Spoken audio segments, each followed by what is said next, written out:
So things didn't quite work out for me this week the way I expected them to. Life didn't quite go the way I had expected it to. And when I sat down to write the sermon originally about secrets and shame and how we can hold those together, I realized that that's really not where my heart is. And so I have shifted, and a part of that is because of what has happened this week. And I want to, before I mention this, just assure you that I have lots of support, and my family does as well. And but Evan's mom, my husband's mom, had some really significant seizures, and she's been in the hospital all weekend. And so I've spent a lot of time at the end of this last week and coming into the weekend with them in the hospital.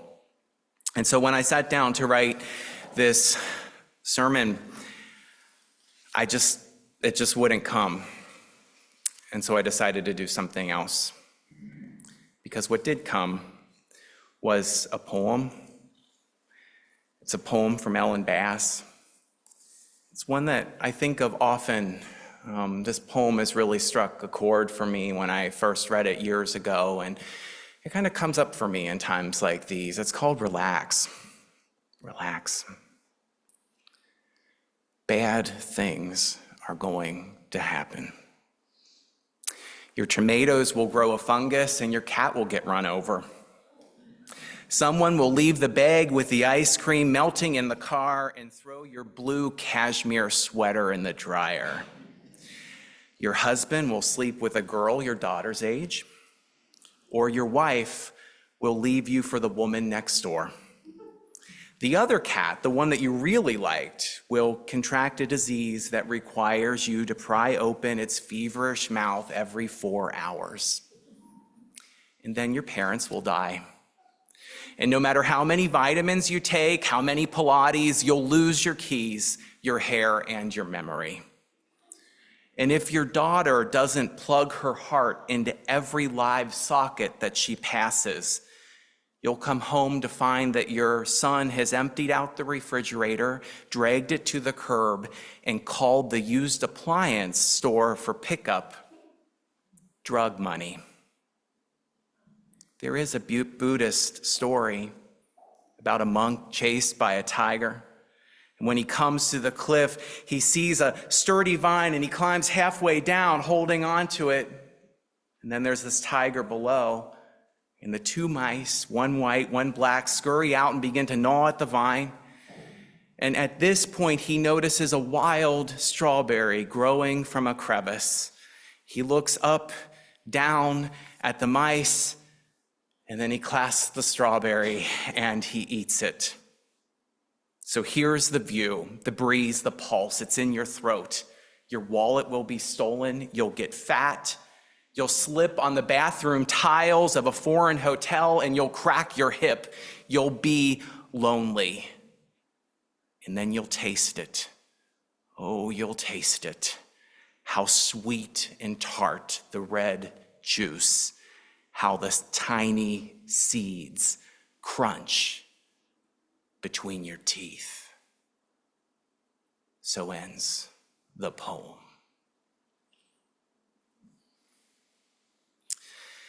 In process theology, I'm going to be teaching a class on process theology next month.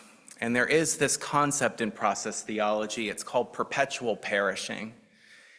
And it's the notion in process theology that we're only given this present moment. And we're kind of continually thrust into this present moment. And there is so much beauty that is attached to that present moment. There is so much to savor in that present moment. But we're always thrust into a new moment, a new life, a new world. And there's this recognition in process theology that we're always losing a world at the same time. Part of our past is dying to us. Part of what we just experienced is moving away, is receding into the background. And this can sound very abstract, but I think it really meets with an intuition too that I've had about about life, about reality. And it's that we're not the same people that we were 7 years ago. We're not the same people that we were 7 months ago, 7 weeks ago, 7 days ago, even 7 minutes ago. We are constantly encountering others. There are new occasions that are coming into view. There are new ways in which we are engaging with life and experiences. We're changing, our views are changing. We're becoming new at each moment that we come into this new appreciation and understanding of life and reality and the world. And at each moment that we are doing that, there is this incredible opportunity, and this is one of the things I find really brilliant and luminous in process theology. There is this understanding that novelty is possible. We're not stuck in the rut of the past. There is a possibility for creativity and newness, and that can arrive for us at any time. One process theologian talks about the fallacy of hopelessness, and I absolutely love that idea. He says that the fallacy of hopelessness is this idea that the past must continue with us into the present, that we are locked down in what has come before. But that's not necessarily true, because a new moment is always arising. We are always changing. We are always entering into life anew, and there is so much hope and possibility in that.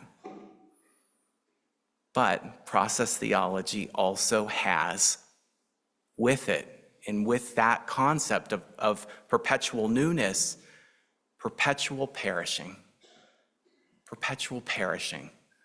that things change, that things die, that the very moment that we are experiencing is the result of many moments that have come before and that we can never return to. We can return to them in the storehouse of our memory, and they may influence us deeply. They do influence us deeply, but those are all moments that we have to release in order to move into a new moment in life. I was talking with a friend a couple of weeks ago, and she's read a lot of process theology too, and she was talking about some changes that she was going through, and I just kind of, I said to her, I said, perpetual perishing, and her response was, "Oh, screw you."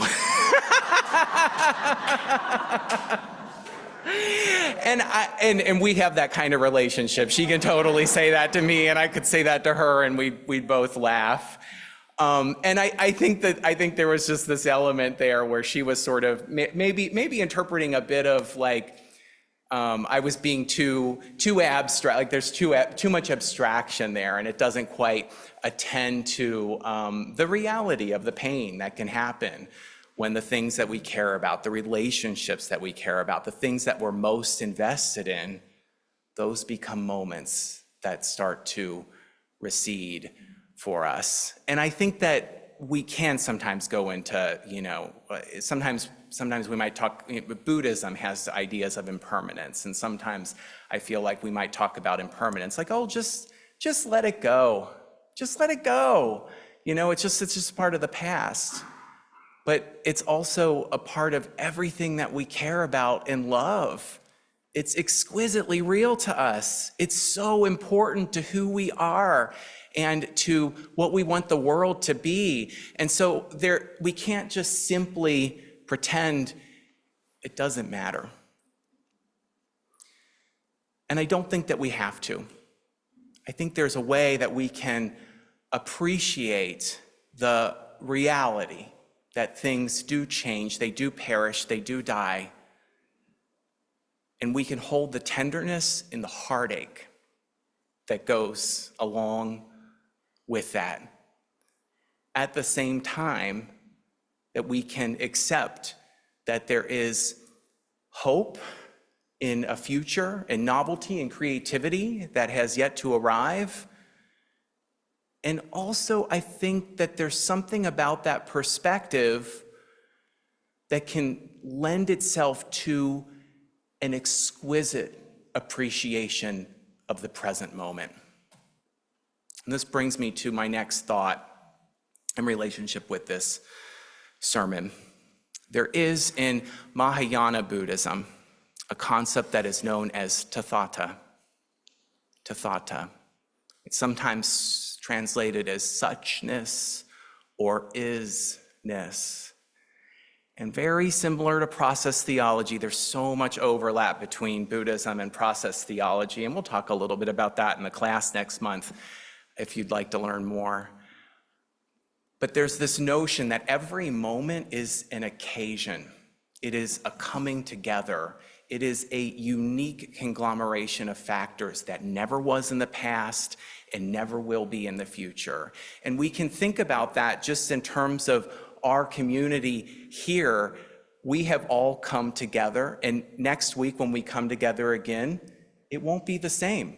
We'll be in the same place, but there will be some people who are here and some people who may not be, and there might be some new people who are a part of that as well. And even if every person came and they were it was the same group of people, we have all grown and changed by a week. We are new and different people. We will be arriving at that occasion anew. Tathata is an appreciation for the exquisiteness of the occasion that comes together. And I think that this matches some of our deepest intuitions about meaning and beauty when we're able to savor it. I think about it as maybe akin to walking a path in autumn, and there is just a gorgeous set of trees and foliage around me. And in that moment, the wind is blowing in just the right way.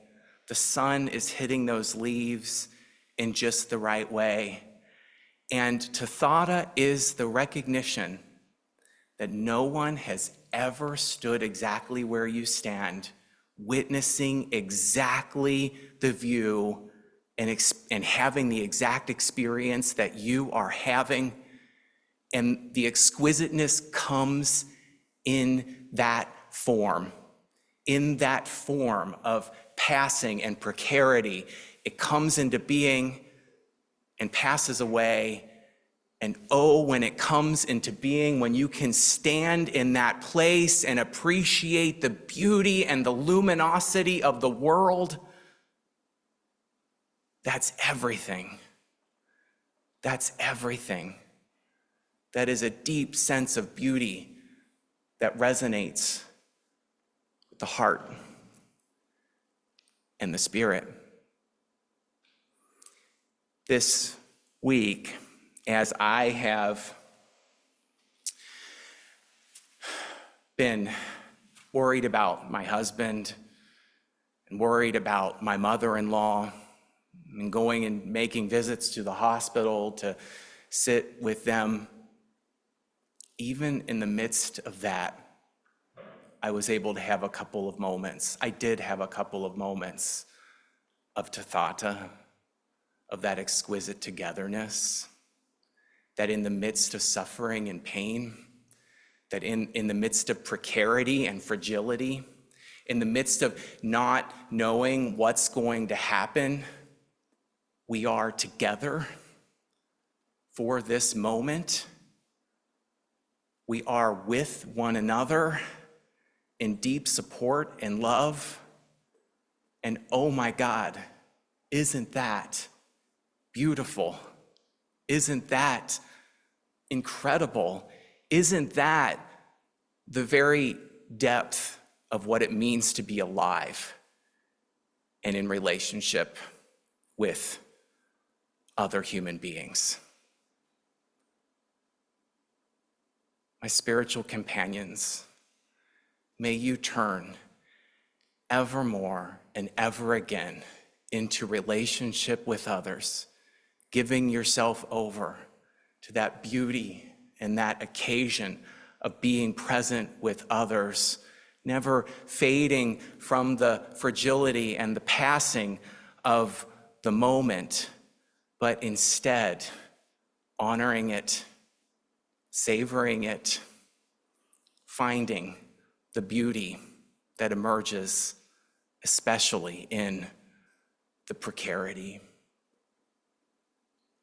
My heart is so full this morning, and it's so full with all of you in this moment of Tathata.